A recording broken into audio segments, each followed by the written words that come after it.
Islamic scholar مفتی محمد یوسف تیبی حفظہ اللہ تعالی، فاضل Medina university. دو علاقوں میں کثرت کے ساتھ انبیاء تشریف لاتے اور بنے نوع انسان کی ہدایت کا انتظام کرتے ہیں۔ ان میں آخر میں رسول اللہ صلی اللہ علیہ وسلم محمد تشریف لائے ہیں۔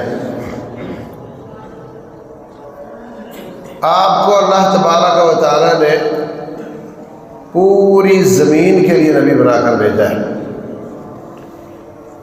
اور قیامت تک کے لیے نبی بنا کر بھیجا ہے۔ سابقہ انبیاء ان کی مدت بھی محدود اور ان کا علاقہ بھی محدود ہوتا تھا۔ موسیٰ علیہ السلام کے بارے میں اللہ فرماتے ہیں وَلَقَدْ آتَيْنَا مُوسَى الْكِتَابَ وَجَعَلْنَاهُ هُدًى لِبَنِي إِسْرَائِيلَ، ہم نے موسیٰ علیہ السلام کو بنی اسرائیل کی ہدایت کے لیے بھیجا، وہ ان کے لیے خاص ہے۔ اور جیسے وہ نبی دنیا سے چلے جاتے ان کی شریعت چلتی رہتی، اور جب نیا نبی آ جاتا تو ان کی شریعت منسوخ ہو جاتی۔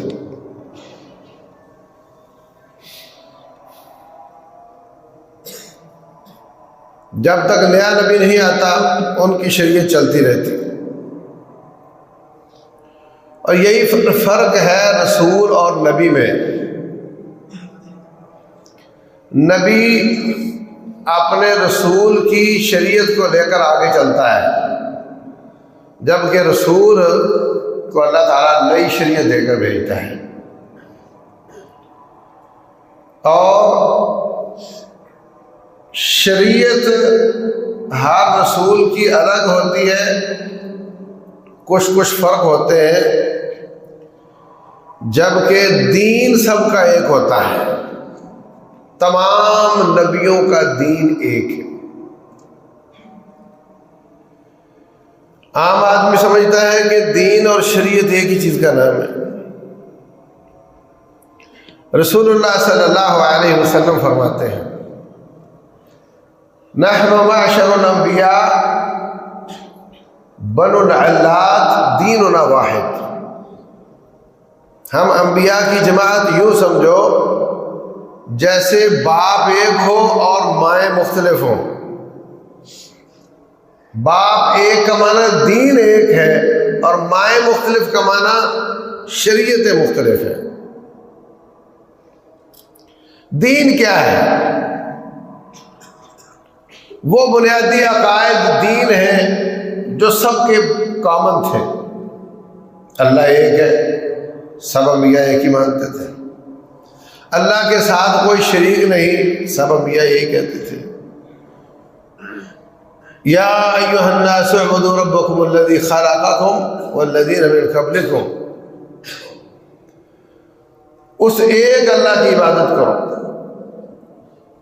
اور اللہ فرماتے ہیں وما ارسلنا من قبلک من رسول الا نوحی الیہ انہ لا الہ الا انا فاعبدون، ہم نے سابقہ جتنے بھی انبیاء بھیجے ان سب کا دعویٰ ایک تھا کہ اللہ کے سوا کوئی عبادت کے لائق نہیں۔ تو یہ دین ہے جو سب کا کامن ہے۔ شریعتوں میں اختلاف آتا تھا، ایک نبی کی شریعت میں پہلے کوئی حکم ہوتا ہے، بعد میں اللہ کا اور لے آتا ہے۔ ہماری شریعت میں پہلے یہ حکم تھا کہ جنازہ کوئی بھی ہو، مسلمان ہو کافر ہو، سب کھڑے ہو جاؤ۔ بعد میں حکم آ گیا کہ نہیں، بیٹھ جاؤ۔ پہلے حکم تھا کہ مغرب پر جب روزہ کھولا تو اگر آنکھ لگ گئی تو اگلا دن شروع، اگلا روزہ شروع۔ مغرب سے 1 گھنٹہ بعد آپ لیٹ گئے، آنکھ لگ گئی، اب اٹھے ہیں تو اب اگلا روزہ شروع ہو گیا۔ پھر اللہ تعالیٰ نے فرما دیا کہ نہیں، آپ سو جاؤ یا نہ سو، فجر کی اذان تک آپ کا روزہ شروع نہیں ہوگا۔ تو ایک شریعت میں ایک حکم دوسری حالت میں بدل جاتا ہے۔ متعہ کی اجازت تھی شروع میں کہ آپ وقتی طور پر کسی عورت سے شادی کر سکتے ہیں، چند دنوں کے لیے، چند اوقات کے لیے۔ پھر خیبر کے موقع پر نبی صلی اللہ علیہ وسلم نے اس کو منع کر دیا۔ تو ایک شریعت میں پہلا حکم دوسرے حکم کے ساتھ منسوخ ہو جاتا ہے، تو مختلف شریعتوں کا بالکل ممکن ہے وہ بھی بدل جاتا ہے۔ حضرت آدم علیہ السلام کی اولاد میں بہن بھائیوں کی شادی ہوتی تھی، اور کوئی تھا ہی نہیں، بہن بھائی تو تھے سارے۔ آدم علیہ السلام کی اولاد جو ان کے حضرت اماں حوا کے بطن سے پیدا ہوئی، وہ سب بھائی تھے، ان کی آپس میں شادیاں ہوتی تھی۔ اس شریعت میں ایسا نہیں ہے۔ یوسف علیہ السلام کو ان کے بھائیوں، ان کے والدین نے سجدہ کیا، وَرَفَعَ أَبَوَيْهِ عَلَى الْعَرْشِ وَخَرُّوا لَهُ سُجَّدًا، لیکن رسول اللہ صلی اللہ علیہ وسلم کی شریعت میں یہ منع ہے۔ کچھ لوگ کافر بادشاہوں کو مل کر آئے، آ کر کہتے ہیں حضرت ہم نے ان کو دیکھا ہے وہ اپنے بادشاہ کو سجدہ کرتے ہیں۔ تو وہ تو ظالم، دنیا دار، کافر، ان کی تو کوئی عزت نہیں، ان کا تو کوئی احترام نہیں۔ آپ اللہ کے رسول ہیں، آپ کا بڑا احترام ہے صلی اللہ علیہ وسلم، تو ہم چاہتے ہیں کہ سجدہ ہم آپ کو کیا کریں۔ رسول اللہ صلی اللہ علیہ وسلم نے فرمایا میں آپ کو سجدہ کرنے کی اجازت نہیں دیتا، سجدہ صرف اللہ کو۔ لو كنت آمرا احدا ان يسجد لاحد لامرت المرأة ان تسجد لزوجها، اگر میں نے کسی کو، انسان کے لیے سجدہ کرنے کی اجازت دینی ہوتی تو میں بیویوں کو حکم دیتا کہ اپنے شوہروں کو سجدہ کیا کریں، لیکن میں کسی کو اجازت نہیں دے رہا۔ تو شریعتوں کے حکم بدلتے رہے مگر دین ایک رہا۔ وہ انبیاء مختلف علاقوں اور مختلف مخصوص وقت کے لیے آتے تھے۔ رسول اللہ صلی اللہ علیہ وسلم فرماتے ہیں بعثت بالسیف بین یدی الساعة وبعثت الى الناس عامة انی رسول اللہ الیکم جمیعا، ایھا الناس، لوگوں میں تم سب کی طرف اللہ کا رسول۔ رسول اللہ صلی اللہ علیہ وسلم کے نبوت کے اعلان کے بعد اس زمانے کے زمین پر بسنے والے تمام لوگ آپ کی امت کا حصہ ہیں۔ ابو جہل اس امت کا آدمی، ابو لہب اس امت کا آدمی، اور جہاں اس زمانے میں جو ہندوستان میں، جو افریقہ امریکہ میں رہتے تھے، سب آپ کی امت تھی۔ امت محمد کی 2 قسمیں ہیں صلی اللہ علیہ وسلم، ایک امت دعوت ہے اور ایک امت اجابت ہے۔ امت اجابت وہ لوگ ہیں جنہوں نے آپ کی دعوت کو قبول کیا، اور امت دعوت وہ لوگ ہیں جو ہیں ان کی امت کے مگر انہوں نے اسلام کو قبول نہیں کیا۔ وہ ان کے امتی اس لیے ہے کہ ان کے نبوت کے بعد اور کوئی نبوت نہیں ہے قیامت تک کے لیے۔ رسول اللہ صلی اللہ علیہ وسلم فرماتے ہیں وَسَيَكُونُ 30 دَجَّالُونَ كَذَّابُونَ كُلُّهُمْ يَزْعُمُ أَنَّهُ نَبِيٌّ وَلَا نَبِيَّ بَعْدِي، میرے بعد 30 دجال کذاب آئیں گے جو یہ کہیں گے کہ میں نبی ہوں، وہ جھوٹے ہوں گے، میرے بعد کوئی نبی نہیں آئے گا۔ اور انسان بڑا عجیب واقع ہوا ہے۔ رسول اللہ صلی اللہ علیہ وسلم سچے نبی، قبیلہ اعلیٰ، شکل و صورت کمال کی، زبان میٹھی، اخلاق اعلیٰ درجے کا، معجزات بھی ان کے ساتھ ہیں، آیات ان پر نازل ہوتی ہیں، جبریل امین کی تائید بھی شامل ہے۔ اس کے باوجود جنہوں نے نہیں ماننا تھا وہ نہیں مانے، الٹا آپ کی جان کے دشمن بن گئے، آپ کے مقابلے میں کھڑے ہو گئے۔ اور یہ بھی انسان ہے جو امتی کو نبی بنا کر بیٹھے ہیں، نہ ان کے پاس میٹھی زبان، نہ اچھا اخلاق، نہ وہ کمالات، نہ وہ معجزات، جھوٹے موٹے کوئی شوبدہ بازیاں بھی اس کے پاس نہیں ہے۔ یہ جو قبروں پہ بیٹھے ادھر ادھر کے، یہ شوبدہ بازیاں تو دکھا دیتے ہیں نا، کو ہاتھ کی صفائی دکھا دیتے، اس ملعون قادیانی میں وہ چیزیں بھی نہیں تھی۔ پتہ نہیں کیسے اس کے پیچھے جان پڑے۔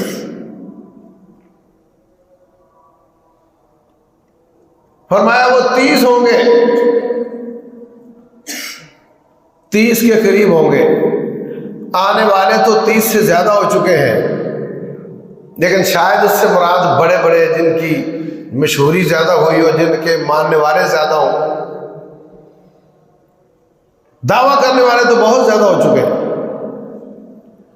لیکن جن کی جو فتنہ بن چکے ہیں، جن کی بات تھی، جنہوں نے مقابلے کیے، شاید اس حدیث سے وہ مراد ہے۔ ابو بکر صدیق رضی اللہ تعالیٰ عنہ، ان کے زمانے میں سب سے بڑا فتنہ یہی تھا کہ مسیلمہ کذاب نے نبوت کا دعویٰ کیا تھا۔ یہ مسیلمہ کذاب آیا تھا نبی صلی اللہ علیہ وسلم کو ملنے کے لیے، آ کر کہتا ہے جی میرے ساتھ سودا کریں، یا تو آدھی نبوت مجھے دے دے، آدھے علاقے کا مجھے نبی بنا دے، اور آدھا آپ کا ہو جائے گا، یا پھر مجھے اپنا نائب اور بعد میں کہ میرے بعد آپ کے بعد میں ہوں گا یہ بنا دے۔ رسول اللہ صلی اللہ علیہ وسلم نے ہاتھ میں چھڑی تھی، فرمایا یہ چھڑی بھی مانگو نا تو میں آپ کو نہیں دوں گا، اور مجھے لگ رہا ہے کہ جس کے بارے میں مجھے میرے اللہ نے بتایا تھا کہ یہ 30 ہوں گے، دجال ہوں گے، کذاب ہوں گے، جھوٹے ہوں گے، نبوت کا دعویٰ کریں گے، تو ان میں سے ایک ہے، مجھے یہ لگ رہا ہے۔ ظاہر جب میں تمہیں نیابت نہیں دوں گا، میں تمہیں نبوت کا تیرا دعویٰ نہیں مانوں گا، تو تم میرے بعد یہ دعویٰ کرو گے۔ ایسا ہی ہوا، لیکن نبی صلی اللہ علیہ وسلم کی فراست بھی دیکھے، آپ کی امانت بھی دیکھے، آپ کا عدل بھی دیکھے کہ آپ نے فوراً یہ نہیں کہا تلوار پکڑو قتل کرو یہ فتنہ بنے گا، جب تک وہ بنا نہیں اس کو قتل نہیں کروایا۔ حضرت ابو بکر صدیق رضی اللہ عنہ کے زمانے میں فتنہ بن گیا، انہوں نے بہت بڑا لشکر بھیجا، یمامہ کے علاقے میں اس کا مقابلہ ہوا۔ حضرت واشی بن حرب رضی اللہ عنہ، یہ وہ غلام تھا جس نے حضرت حمزہ بن عبد المطلب کو شہید کیا تھا۔ نبی صلی اللہ علیہ وسلم کو اپنے چچا کا بڑا غم تھا۔ بعد میں یہ مسلمان ہو گیا،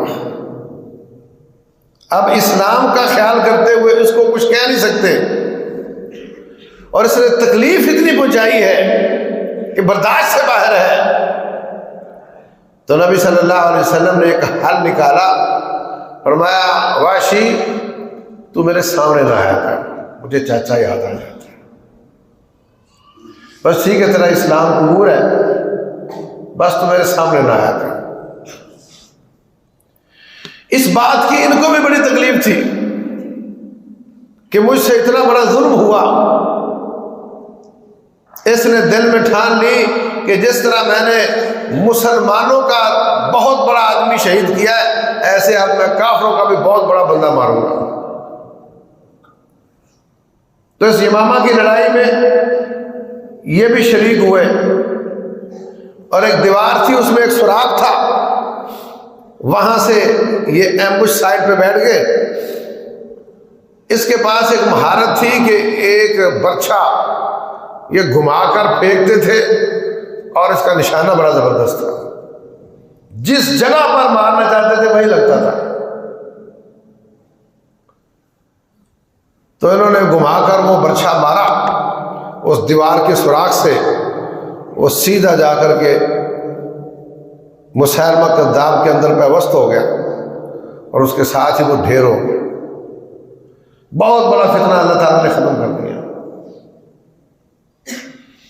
اس کے بعد بھی بہت لوگ آئے، کچھ فتنہ بنے اور کچھ نہیں بنے. کچھ پکڑے جاتے ہیں، بعد میں وہ کہہ دیتے ہیں جی پاگل کر کے اس کو چھوڑ دیا جاتا ہے. لیکن یہ جو قادیانیت کا فتنہ ہے، اس کے پیچھے کافروں کی طاقت ہے، برطانیہ کی گورنمنٹ ہے. انہوں نے اس کو مسلمانوں کے خلاف ہتھیار بنا کر استعمال کیا ہے. ان کا پوری دنیا میں جو سب سے بڑا سیکریٹریٹ ہے وہ لندن میں، اس کے بعد اسرائیل میں ہے. بغیر پاسپورٹ کے یہ لوگ اسرائیل جا سکتے ہیں،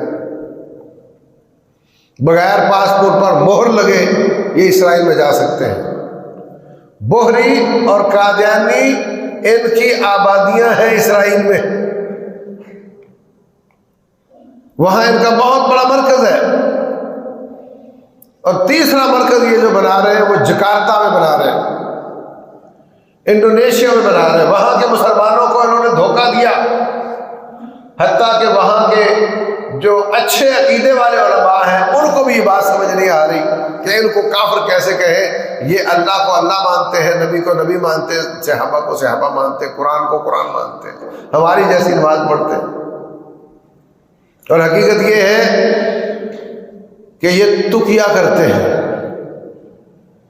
جب یہ کہیں محمد رسول اللہ صلی اللہ علیہ وسلم تو ان کی مراد وہ قادیانی ہوتا ہے. جب یہ اہل بیت کہیں تو اس سے مراد اس کی بیویاں ہوتی ہیں. جب یہ ابو بکر عمر کہیں، 5 تن پاک کہیں تو اس سے مراد قادیانی کے ساتھی ہوتے ہیں. اور ان کو پہچاننے کا صرف ایک طریقہ ہے کہ آپ ان سے کہیں کہ جب تو کہتا ہے کہ ایسا کچھ نہیں تو پھر کہو کہ اللہ تعالیٰ غلام احمد قادیانی پہ لعنت کرے، پھر پھنس جاتے ہیں. جب تم کہتے ہو مسلمان ہیں اور ساری باتیں ٹھیک ہیں، نماز تمہاری اس طرح کی ہے، تو پھر کہو کہ غلام احمد قادیانی لعنتی ہے، ملعون ہے، پھر پھنس جاتے ہیں. کبھی کہتے ہیں وہ نبی ہے، کبھی کہتے ہیں وہ عیسیٰ ہے، کبھی کہتے ہیں وہ محمد ہے صلی اللہ علیہ وسلم، کبھی کہتے ہیں وہ عیسیٰ علیہ السلام ہے، مسیح موعود کہتے ہیں اس کو. جو احادیث آئی ہیں کہ حضرت عیسیٰ علیہ السلام تشریف لائیں گے، وہ دنیا سے زندہ اٹھا لیے گئے ہیں، وہ اس پر فٹ کر کے کہتے ہیں وہ ہے. حالانکہ عیسیٰ علیہ السلام کی والدہ کا نام مریم ہے، اور اس کی والدہ کا نام چراغ بی بی ہے. ان کا نام عیسیٰ ہے، اس کا نام غلام احمد ہے. تو ان کے والد ہے نہیں، اس کا ظالم کا والد ہے. پھر یہاں بات نہیں بنتی تو پھر کچھ احادیث آتی ہیں جو یہ کہتی ہیں کہ رسول اللہ صلی اللہ علیہ وسلم نے فرمایا آخری زمانے میں جب ظلم عام ہو جائے گا تو پھر رب ذوالجلال والاکرام ایک آدمی کو راتوں رات ہدایت دے گا، راتوں رات ہدایت دے گا. راتوں رات ہدایت دینے کا معنی یہ ہے کہ وہ عام آدمی ہوگا، کوئی بہت نامور قائد نہیں ہوگا، کسی اسلامی جماعت کا امیر نہیں ہوگا. میری اس بات سے بہت چڑھتے ہیں جو مہدی مہدی کی رٹ لگاتے ہیں نا، جب میں یہ بات کرتا ہوں تو بڑے چڑھتے ہیں، میرے خلاف لمبا چوڑا مضمون اخبار میں لکھ دیا، اس لیے کہ جن جماعتوں کے پاس کرنے کا کام کوئی نہیں، وہ بیچارے مہدی کا انتظار کرواتے ہیں اپنے ماننے والوں کو، اور ایسی روایتیں بیان کرتے ہیں جیسے بس آیا کہ آیا، مہدی صاحب آیا کیا ہے، اور پھر کہتے ہیں کہ عرب لوگ تو تباہ ہو چکے، برباد ہو چکے، تو وہ ایشیا سے ہی آئے گا، اور پھر وہ ایسی باتیں کرتے ہیں کہ وہ لوگ یہی سمجھے کہ یہ جو بیٹھا ہے یہی ہو سکتا ہے۔ تو جب میں کہتا ہوں کہ نہیں، اللہ اس کو راتوں رات ہدایت دے گا، اور یہ لفظ حدیث کے ہیں، فرمایا منی من عطرتی یواطئ اسمہ اسمی و اسم ابیہ اسم ابی یصلحہ اللہ فی لیلہ۔ وہ جو مہدی صاحب آئے گا اس کا نام میرے نام سے مطابق ہوگا، اس کی ولدیت میرے ولدیت کے مطابق ہوگی، میری نسل سے ہوگا، اور اللہ تعالیٰ اس کو راتوں رات ہدایت دے گا۔ کل وہ ایک عام انسان تھا، دنیا دار تھا، راتوں رات اللہ تعالیٰ اس میں وہ جذبے پیدا کر دے گا، وہ ایک تحریک بن جائے گا، جہاد کرے گا، پوری دنیا کے پاپولیشن کا 1/3 قتل ہو جائے گا اس جنگ میں، پھر رب الجلال اس کو پوری دنیا پر حکومت دے گا، 7 سال تک حکومت کرے گا، یملأ الارض عدلا کما ملئت جورا، زمین جیسے ظلم کے ساتھ بھری ہوئی ہوگی وہ زمین کو عدل کے ساتھ بھر دے گا، اتنی برکات نازل ہوگی کہ ایک انار ایک جماعت کے پیٹ بھرنے کے لیے کافی ہو جائے گا، ایک جانور کا دودھ کافی سارے لوگوں کو سیراب کرنے کے لیے کافی ہو جائے گا۔ اللہ تعالیٰ برکات نازل کرے گا، اس کے ہوتے ہوئے حضرت عیسیٰ علیہ السلام دمشق کے سفید منارے پر نازل ہوں گے۔ مجھے ایک بتانے والے نے بتایا کہ میں دیکھ کر آیا ہوں، دمشق میں وہ سفید منارہ اس وقت موجود ہے، اور وہ منارہ ہی ہے، مسجد نہیں ہے، وہاں مسجد نہیں ہے، صرف منارہ ہے، اس پر 2 فرشتوں پر ہاتھ رکھ کر حضرت عیسیٰ علیہ السلام نزول فرمائیں گے، اور یہ جو مہدی صاحب ہوں گے نا، ان کی بیعت بیت اللہ میں ہوگی، وہاں بیعت کریں گے لوگوں کی، اور پھر یہ بڑھتے چلے جائیں گے، پوری دنیا پہ حکومت بنا لیں گے۔ ان کی حکومت کے دوران حضرت عیسیٰ علیہ السلام تشریف لائیں گے، حضرت عیسیٰ علیہ السلام آئیں گے تو جماعت کھڑی ہوگی، یعنی اقامت ہو چکی ہوگی، حضرت مہدی کھڑے ہوں گے، ان کو دیکھ کر کہیں گے آپ اللہ کے رسول ہیں، آپ آگے بڑھیں اور جماعت کروائیں، اور حضرت عیسیٰ علیہ السلام کہیں گے کہ یہ اس امت کا اکرام ہے، اس کی عزت ہے کہ یہی جماعت کروائیں گے، میں ان کے پیچھے پڑوں گا۔ پھر وہ جہاد کی قیادت کریں گے۔ ہمارے اس علاقے میں غزوہ ہند ہوگا، ہندوستان کے بادشاہوں کو زنجیروں میں جکڑ کے لایا جائے گا۔ ہندوستان کی فتح کے بعد سارے لوگ حضرت عیسیٰ علیہ السلام کے ساتھ مل کر دجال کا مقابلہ کریں گے۔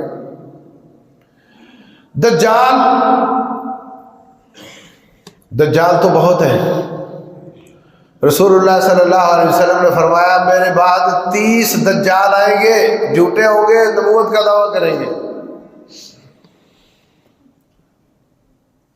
لیکن یہ مسیح دجال ہوگا۔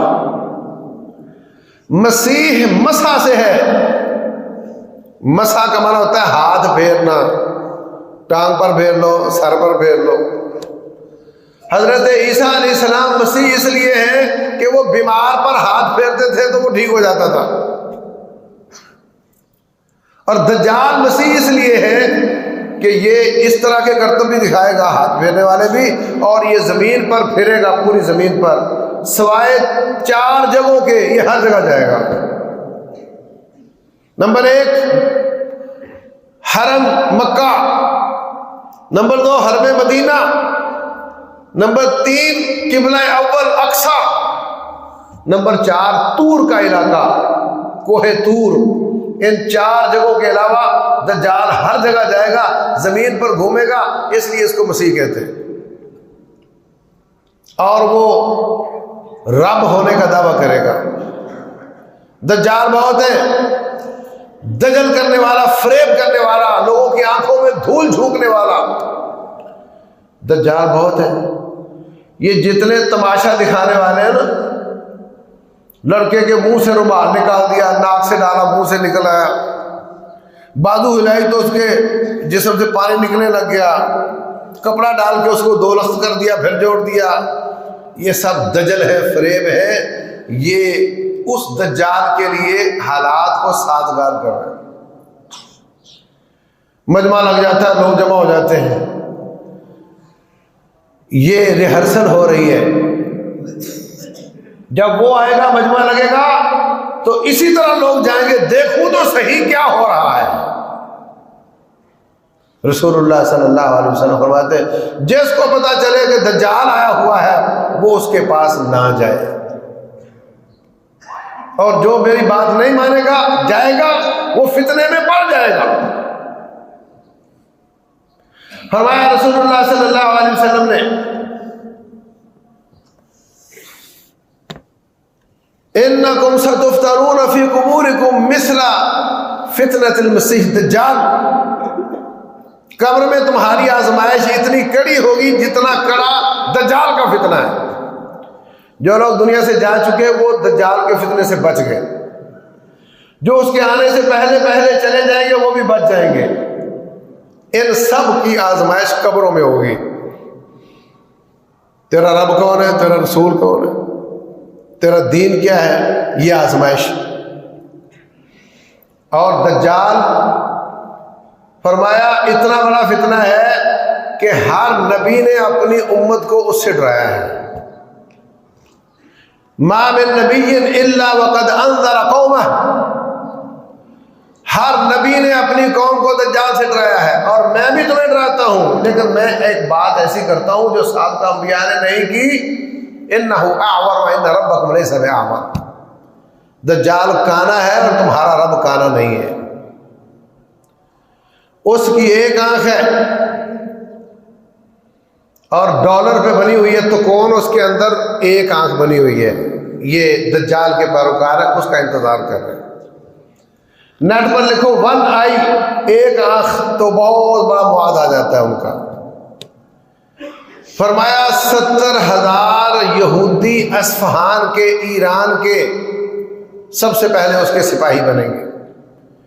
15 سال پہلے اصفہان جو ایران کے شہر ہے، اس کے 70,000 یہودیوں نے اپنی ایک تقریب کی اور کہا کہ ہم 70,000 ہو چکے ہیں۔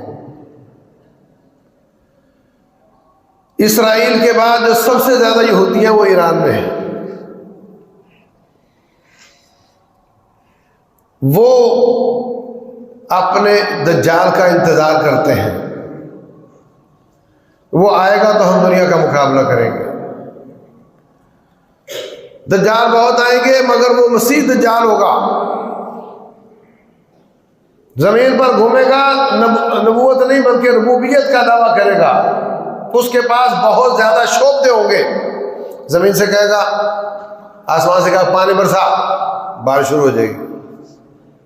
زمین سے کہے گا پودے نکال، دیکھتے ہی دیکھتے پودا نکلے گا، بڑا ہو جائے گا، پک جائے گا اور پھل اتار لے گا، دیکھتے دیکھتے۔ رسول اللہ صلی اللہ علیہ وسلم فرماتے ہیں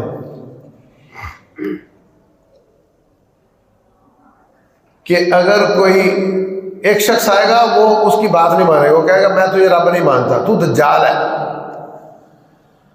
ہمارے نبی نے بتایا تھا اس کی یہ شکل ہوگی، تیری وہی شکل ہے، تو دجال ہے۔ تلملا کر اس کی گردن کاٹ دے گا، دور دور پھینک دے گا، اس کے بعد دوبارہ گردن جوڑے گا اور پھر کھڑا ہو جائے گا، کہے گا اب سنا، اگلا جہان دیکھ کر آگے ہو نا، آپ مجھے رب مانتے ہو؟ وہ کہتا ہے اب تو مجھے زیادہ روشنی ہو گئی ہے، ہمارے نبی نے یہ بھی بتایا تھا کہ وہ ایک بندے کی گردن کاٹ کے پھینکے گا، دوبارہ زندہ کر کے اس کو یہ بات کہے گا، اب تو مجھے پکا یقین ہو گیا تو دجال ہے۔ پھر اس کو قتل کرنا چاہے گا مگر وہ قتل نہیں کر سکے گا۔ جو گاؤں اس کی بات نہیں مانیں گے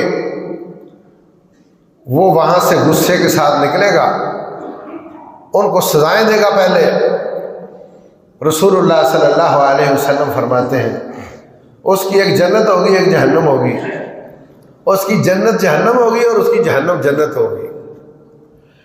آگ جلائے گا، اپنے باغیوں کو اس میں ڈالے گا، جو اس آگ میں جائے گا اس کو کچھ نہیں ہوگا، وہ جنت ہوگی، اور جو اس کی بات مانے گا وہ جہنم میں جائے گا۔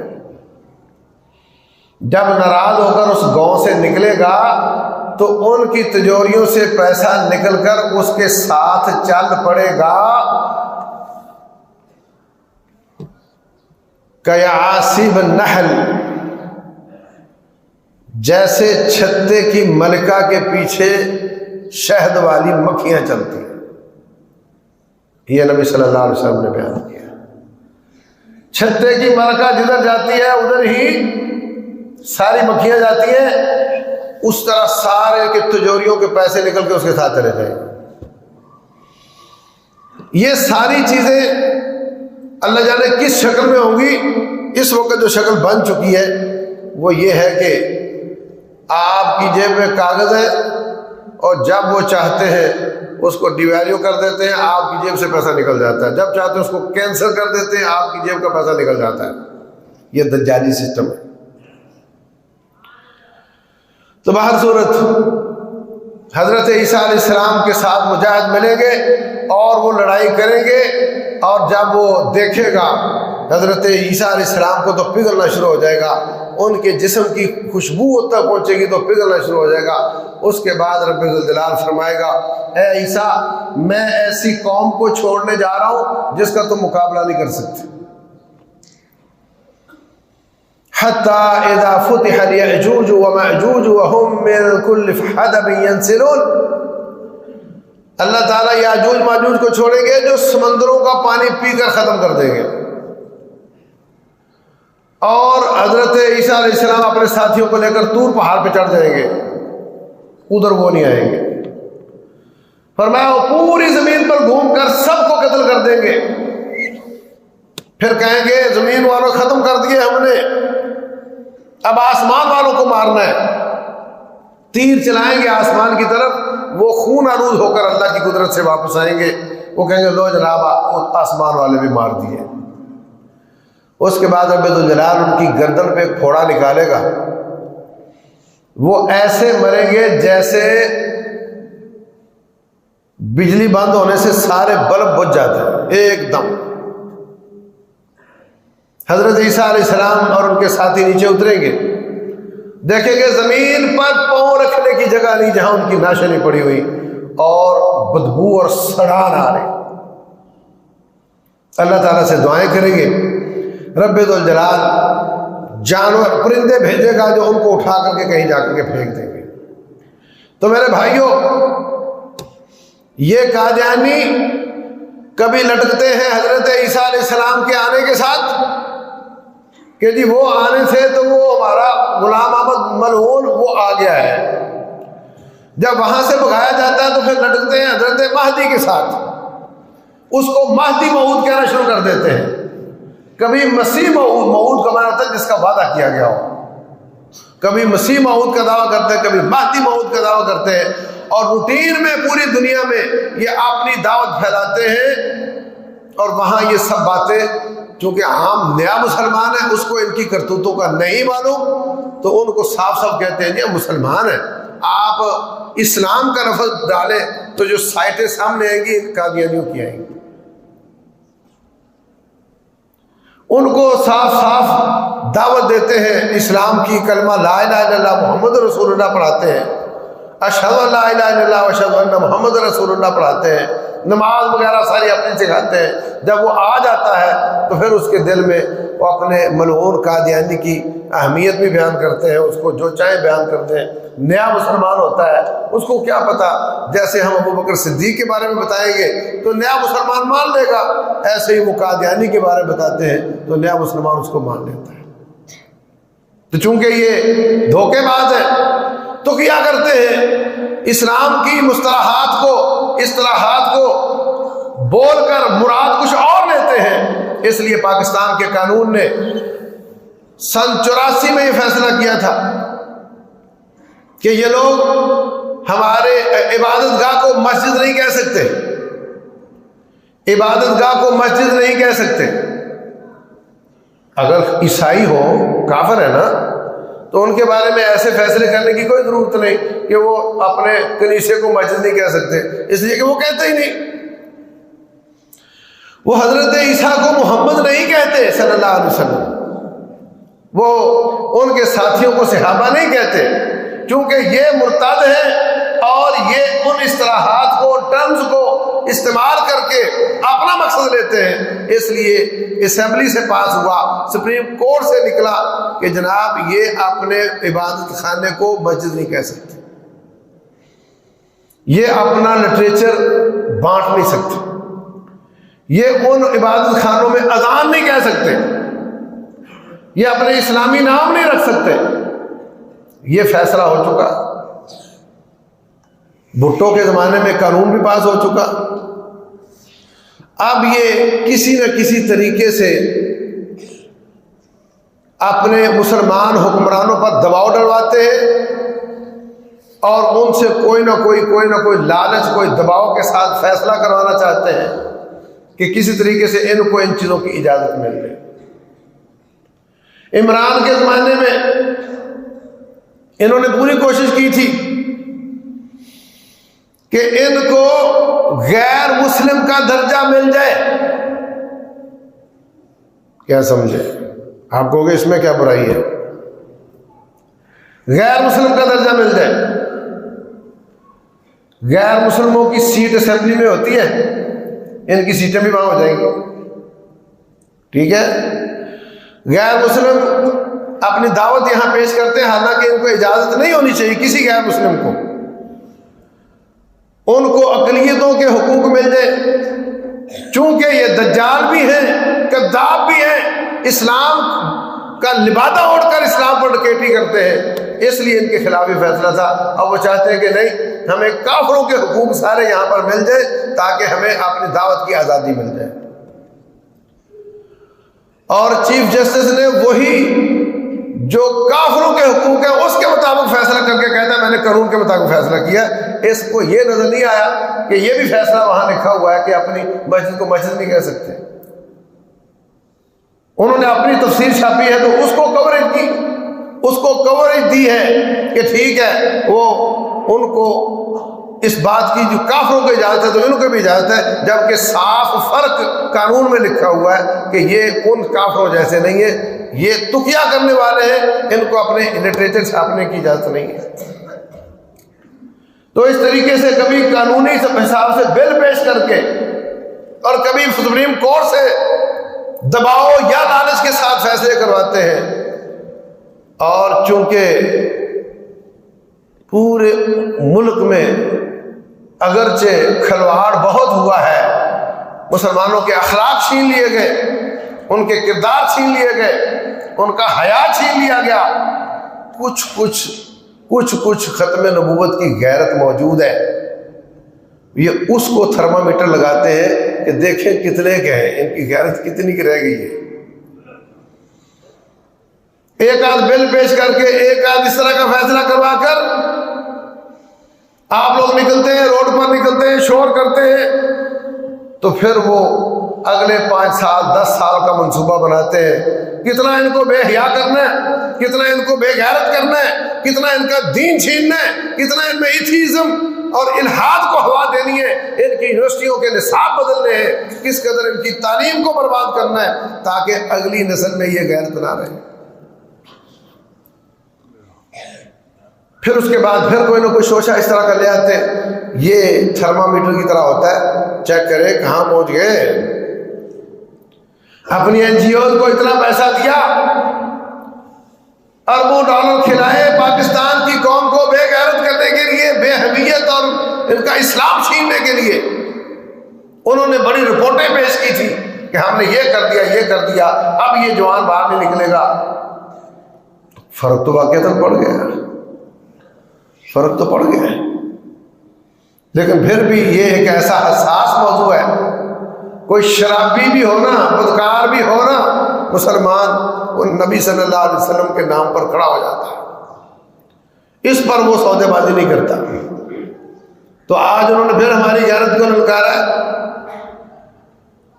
بہت کچھ غلط ہو رہا ہے، کورٹوں کے ذریعے بھی ہو رہا ہے، اسمبلیوں کے ذریعے بھی ہو رہا ہے۔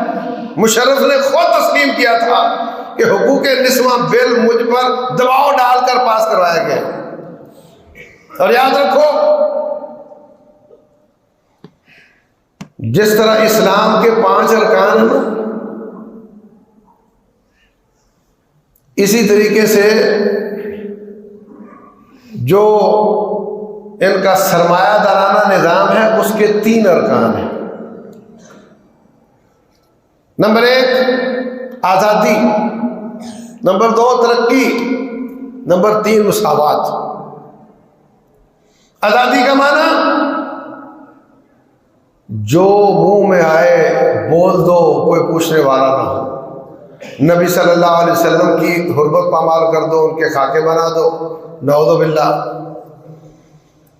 سابقہ انبیاء پر زبان کھول دو، قادیانی کے میدان میں کھول دو، کچھ بولو بھی آزادی ہے، جو چاہے بولے، یہ مراد ہے ان کی آزادی سے۔ ترقی کا معنی یہ ہے کہ کافروں سے سود پہ قرضے لے کر سڑکیں بنانا۔ آپ کہتے ہیں نا جی وہ کالونی بنائی، اس نے ٹاؤن کاٹا ہے، ترقیاتی کام چل رہے ہیں، کیا مطلب؟ سڑکیں بن رہی ہیں، سڑکیں بن رہی ہیں، سیوریج ڈل رہا ہے، یہ ترقیاتی کام ہے۔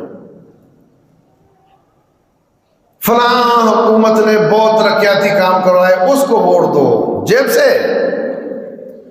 یا تمہارے گلے میں پٹا ڈال کے کافروں کے ہاتھ میں پکڑا کر۔ ترقی کا معنی ان سے سود پر قرضہ لو اور سڑکیں بناؤ، ملتان کے آم کے باغ کاٹ دو اور اس میں سے موٹر وے نکالو، زرعی اراضی تباہ کر دو، لاکھوں ایکڑ زمین ان سڑکوں کے نیچے آ گئی ہے، پتہ ہے؟ لاکھوں ایکڑ زمین۔ اور مساوات کا معنی ہے کافر اور مسلمان برابر، اور مرد اور عورت برابر، کافر اور مسلمان برابر، مرد اور عورت برابر۔ اور یہ تینوں جو سرمایہ دارانہ دین کے ستون ہیں، یہ ہمارے قانون میں بھی لکھے ہوئے ہیں، اسی کا سہارا لے کر اس طرح کے فیصلے کیے جاتے ہیں۔ جی دیکھو جی اظہار رائے ہے جی، اس کو اپنی ذاتی ہونی چاہیے، وہ ہونا چاہیے۔ اسلام میں اس کا تصور نہیں ہے۔ مسلمان پابند ہوتا ہے شریعت کا، وہ ہر بات نہیں بول سکتا۔ عمر بن خطاب رضی اللہ عنہ کے زمانے میں آدھی دنیا فتح ہو چکی تھی، کیسر و کسریٰ کے سونے اور چاندی کے باغات کاٹ کاٹ کر توڑ توڑ کر لا کر مدینے کی گلیوں میں ڈھیر کیے گئے اور ان کو توڑ کر لوگوں میں بانٹ دیا گیا، لیکن مسجد نبی کا فرش کچا تھا، مدینہ میں سیوریج نہیں تھا، سڑکیں پختہ نہیں تھی، گیس نہیں تھی، بجلی نہیں تھی، فون نہیں تھا، اور ایسا نہ کہو کہ وسائل نہیں تھے، سب کچھ ہو سکتا تھا۔ اس کو ترقی نہیں کہتے، ترقی اس کو کہتے ہیں کہ غریب لقمے کی وجہ سے اپنا دین نہ بیچ دے۔ ہر گھر کا چولہا جلنا چاہیے اور سادہ زندگی کے ساتھ اس مقصد کی طرف توجہ ہونی چاہیے جس کے لیے اللہ تعالیٰ نے پیدا کیا ہے، وہ ہے وَمَا خَلَقْتُ الْجِنَّ وَالْإِنسَ إِلَّا لِيَعْبُدُونِ۔ ہمیں اللہ نے اپنی عبادت کے لیے پیدا کیا ہے۔ نخرے کرتے چلے جانا، سہولتیں بڑھاتے چلے جانا، یہ اسلام نہیں سکھاتا، اس کو ترقی نہیں کہتے۔ تو بہر صورت آج پھر اس طرح کی بات ہوئی ہے، انہوں نے قادیانی نے اپنا قرآن اپنی تفسیر چھاپی تو کہا اس کو آزاد کر دیا ہے کہ یہ اظہار رائے ہے جی، اجازت ہے جی، اور وہ ختم نبوت کے ایڈوکیٹ ہیں، ان کو ریلیف دیا ہے، پورا ملک سراپا احتجاج ہے۔ تو اس سلسلے میں ہماری غیرت کا جو تقاضا ہے وہ اس کا کم از کم حصہ یہ ہے کہ ہم اسلام مسلمانوں کے لیے دعائیں کریں، اور جو سازشی ہیں ان کے لیے بد دعائیں کریں، اسی سے تباہ ہو جائیں گے۔ اور یہ کہ اللہ ہم پر ایسے لوگوں کو مسلط نہ کرنا جو ہم پہ رحم نہ کریں، جو اسلام کے لیے مخلص نہ ہو۔ اور اگر آپ کو بلایا جاتا ہے جیسا کہ آج جمعے کے بعد روڈ پر، تو وہاں اپنا جسم دکھا کر کے رب کو یہ باور کروانا ہے کہ اللہ میں ان کے ساتھ نہیں ہوں، میں ان کے ساتھ ہوں۔ اللہ تبارک و تعالیٰ سمجھ لے اور عمل کرنے کی توفیق دے۔ واللہ اعلم، صلی اللہ وسلم وبارک علی نبینا۔